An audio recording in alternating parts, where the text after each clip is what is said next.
Hello. இந்த வீடியோல ration அரிசி ஸ்மக்லிங்க்கு பின்னாடி இருக்கிற ஒரு பெரிய மாஃபியா பத்தி தான் நம்ம பார்க்க போறோம். தமிழ்நாட்டுல இலவசமா கிடைக்கிற ரேஷன் அரிசி எதனால இன்னொரு ஸ்டேட்டுக்கு இல்லீகலா ஸ்மக்லிங் பண்றாங்க, அதாவது கடத்துறாங்க, அதோட ரியல் ரீசன் என்ன? ஸோ இதனால அந்த ஸ்மக்லர்ஸ்க்கு, கடத்துறவங்களுக்கு என்ன ப்ராஃபிட் இருக்கு, இதனால கவர்மெண்ட்டுக்கு என்னென்ன லாஸ் இருக்கு, எதை வழியா இவங்க கொண்டு போறாங்க அப்படின்றது இந்த வீடியோல நான் உங்களுக்கு சொல்ல போறேன். ஸோ மொத்தம் எந்தெந்த ஸ்டேட்டுக்குலாம் அரிசி கடத்தப்படுறாங்க அப்படின்னு நான் சொல்றேன். ஆந்திரா, கர்நாடகா, கேரளா இந்த 3 ஸ்டேட்டுக்குமே அதிகமா ரைஸ் கடத்தப்படுறாங்க. ஸோ கர்நாடகா, கேரளா பொறுத்த வரைக்குமே இது மலை பிரதேசம் அப்படின்றதுனால இங்க நெல் அறுவடை அப்படின்றது ரொம்ப கம்மியா இருக்கும்.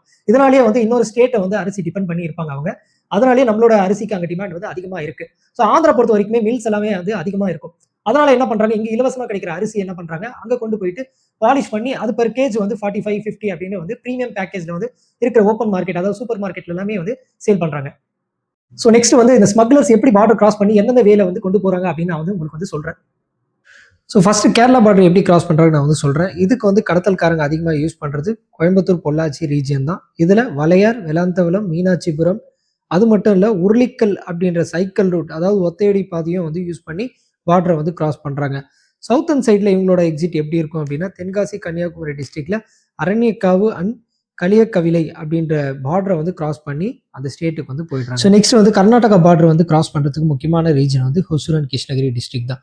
இந்த டிஸ்ட்ரிக்ட் உள்ள சரௌண்டிங் உள்ள சின்ன சின்ன கிராமத்துல இருக்கிற வில்லேஜுக்கு எல்லாம் போயிட்டு அரிசி எல்லாம் கலெக்ட் பண்ணி சுசுவாடி அப்படின்ற செக் போஸ்ட் மூலியமா அவங்க கொண்டு போயிடுறாங்க. அடுத்தது ரயில்வே ஸ்மக்லிங்கும் நடக்குது. இதுக்கு மேஜர் டேர்னிங் பாயிண்டே ஜோலார்பேட்டை ஜங்ஷன் தான். ட்ரெயினில் அரிசி கொண்டு போயிட்டு என்ன பண்ணுறாங்க அப்படின்னா, பக்கத்தில் இருக்கிற பார்டர் வரும்போது அங்கேருந்து ட்ரெயின்லேருந்து தூக்கி போட்டுறாங்க. அந்த பக்கத்து பார்டருக்காரன் என்ன பண்ணுறான், பைக்கில் இருந்து அந்த அரிசி எல்லாமே அந்த பார்டருக்கு ஸோ ஃபாரஸ்ட் வழியாக அதை கொண்டு போயிடுறாங்க. So next Andhra border cross பண்ணுறதுக்கு ஒரு முக்கியமான ரீஜன் என்ன இருக்குது அப்படின்னா, வெள்ளூர் டிஸ்ட்ரிக்டில் உள்ள ராணிப்பேட்டை அண்ட் திருவள்ளம் தான். ஸோ இது வழியாக என்ன பண்ணுறாங்க அப்படின்னா, சித்தூர் அப்படின்ற ஒரு ஊரை மூலியமாக இந்த பார்டரை கிராஸ் பண்ணிடுறாங்க. இதனால் கவர்மெண்ட்டுக்கு என்ன லாஸ் அப்படின்னா, நமக்கு இலவசமா கிடைக்கிற 1 கிலோ அரிசி கவர்மெண்ட் 39 ரூபாய் செலவு பண்ணுது.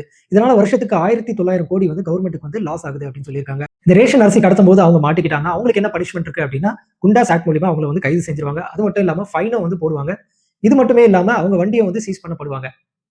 இவ்வளவு ரிஸ்க் இருந்தும் ஏன் அந்த ரேஷன் அரிசி கடத்துறாங்க? இதனால அவங்களுக்கு என்ன லாபம் இருக்கு அப்படின்னு பாத்தீங்கன்னா, ஃபார் எக்ஸாம்பிள் ஒரு 10 டன் அரிசி கடத்துறாங்க. கடத்தி கொண்டு போயிட்டு இன்னொரு ஸ்டேட்ல 5 லட்சம் ரூபாய்க்கு சேல் பண்றாங்க அப்படின்னா, அந்த கடத்துறவங்களோட செலவு அதுல 1 லட்சம் தான் இருக்கும். இந்த 1 லட்சம் எப்படி செலவு பண்றாங்க அப்படின்னா, அந்த 50,000 என்ன பண்றாங்கன்னா, தமிழ்நாட்டில் இருக்கிற சின்ன சின்ன கிராமத்துல கிலோக்கு 5 ரூபாய், 10 ரூபாய் அரிசி அப்படின்னு வாங்கி ஸ்டோர் பண்ணி வச்சுப்பாங்க.